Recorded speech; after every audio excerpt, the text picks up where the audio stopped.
Перифериялық артериялық ауру бұл артериялардың ауруы, яғни миға немесе жүрек тініне әсер ететін қан тамырларынан басқа кез келген жерде болатын ауру. Әдетте, өзіңіз білетіндей, артерия жүректен басталып, дененің әртүрлі бөліктеріне таралады. Атеросклероз деп аталатын бұл ауру процесі, яғни қан тамырларының қатаюы немесе тарылуы, дененің кез келген бөлігінде орын алуы мүмкін. Көбінесе перифериялық қан тамырларының ауруы аяқтарға әсер етеді. Жүректегі қан тамырлары зақымданғанда кеуде ауыратыны сияқты. Аяқтағы қан тамырлары зақымданғанда аяқ ауырады. Бұл ұзақ уақыт бойы аяқтағы бұлшықеттерге біртіндеп әсер етіп, науқастың аяқ қолынан айырылу қаупін арттырады. Сондықтан перифериялық артериялық ауруы бар науқастарды ерте бастан емдеудің маңызы зор. Бұл ауруға жиі ұшырайтын науқастар кімдер? Негізгі қауіп факторлары темекі шегу, қант диабеті, гипертония, холестериннің жоғарылауы және тұқым қуалайтын аурулары бар науқастар. Ерте белгілері қандай?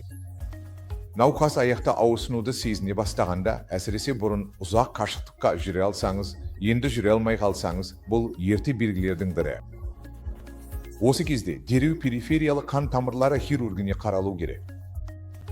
Себебі бітелу ерте анықталса, емдеу жолдары әлдеқайда жеңіл болады. Қазіргі таңда бізде диагноз қою мен емдеудің бірнеше жолы бар.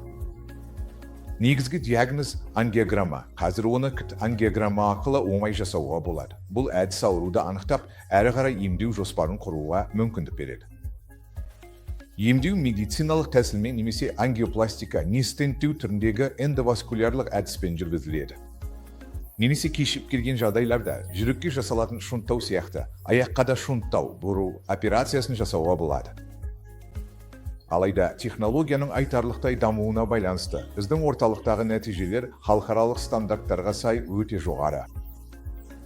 Сондықтан, егер қандайда бір белгілер байқалса, мамандарымызға тез арада жүгініңіз. Біз сізге ең жақсы нәтижемен ем жүргізе аламыз.